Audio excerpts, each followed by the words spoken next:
What's up, everybody? Welcome back to Bold Business. I'm your host, Philip Michael, and let's get right to this week's trends. And trend number one, Michae Jackson's estate won a huge court battle against the IRS. So at the time of his death, the IRS estimated that the worth of Jackson's likeness and image was about $434 million, while his estate said that he was only worth about $2,000. Obviously, there was a big gap there, right? So the IRS's assessment would have left Michae Jackson's children with a $700 million tax liability. Even though at one point Michae Jackson was the highest selling, most loved king of pop, his eccentricities, strange behavior, and accusations made before and after his death negatively impacted his legacy and the worth of his estate. The tax court estimated his actual estate worth at about $4 million, which is a win for his family. Now, Michae Jackson is one of those figures where I speak about it a lot on Instagram specifically because he's one of those guys that on the low became one of the most successful artists, not just commercially in terms of records sold, but in terms of his fortune. He was one of the first, if not the only, musician, recording artist to become a billionaire. You may remember after he had sold Thriller, 100 million records. He did Bad, another 30, 40 million records. Fast forward, he signed a deal with Sony. He got 50% of Sony's publishing, becoming an owner of basically every artist in existence. Fast forward, he passes away, and at the time, they said he was in debt, but in reality, he was a billionaire. So this is really interesting that they came and said, you know what, you're worth a lot more, but they made the argument, but look, that he was slandered, his brand value, name value had dropped, and here we are. Long story short, there's a lot of moving parts to this, but for his children and his family, this is a huge win because he faced a lot when he was living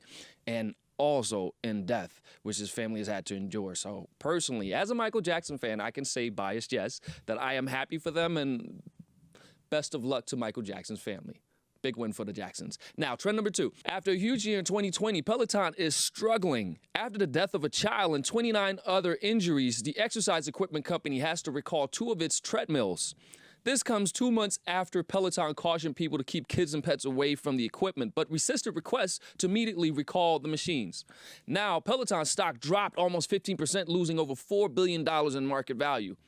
Now, this is one of those things, again, the stock market over the past 140, 150 years has gone up by 9-10% every single year. The economy of America is strong, something you should always bet on. Intrinsically within that dynamic with individual stocks, even with all the benefits of being a publicly traded company, you're still subject to the volatility of supply and demand. If you may recall Snapchat, one of the Jenners of the Kardashians, it slips my mind, I don't watch television much, but one of them made a tweet and said, Snapchat's new interface sucks. I believe Rihanna came out. It was 2 very important people anyway. They came out and said that. Naturally, the stock dropped just because of that one thing. A bad article could really harm the demand of the stock because of the supply and demand, and then it drops. And it actually is a lot of money. Just again, 15% causes $4 billion of value just wiped out. It's one of those things that happens. Obviously, they need to have good equipment out there. That's part of running a business. You put stuff out. If it doesn't work, you improve it.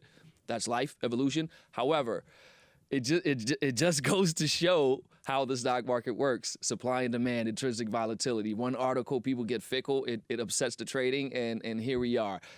These things happen all the time, so it's probably not that big of a deal unless, of course, they don't fix those faulty treadmills. So you want to make sure people run in shape, not run away from your product, right? Anyway, trend number 3. One of America's biggest businessmen, billionaire philanthropist Bill Gates, is divorcing his longtime wife, Melinda Gates. Love is dead. If 150 billion can't keep you together, what can? Man, it's amazing when you see this, but it's not anything new. I don't know why, but it does appear that every time someone makes it to the pinnacle of success, something seems to happen that can cause a rift. And if you look at it in isolation, look at Michael Jordan. He came to a certain place where he had made a certain amount of money. He splits up with his wife, and now she, they go their separate ways. You have Jeff Bezos, same exact thing happens. And now Bill Gates is one that I didn't expect this to happen to, but again, $150 billion. Is it the money? Is it difference of philosophies? Is it, I don't know, mistresses? Who knows? It is always interesting to count other people's pockets and get in their personal life, I suppose. But Yes, it's one of those things. What happens next? They say they want to get together and continue their philanthropic pursuits. I hope so, because they got a good thing going, and it seems as though they have their heart in the right place. If they can't get along personally, that's their business. But if they're doing a good together collectively, at the end of the day, who really cares what happens with them? It's none of our business. But what is our business, I guess, is what they do good in the world, and for that, they should be applauded. So all the best to Bill and Melinda Gates in their next stage and phase of life.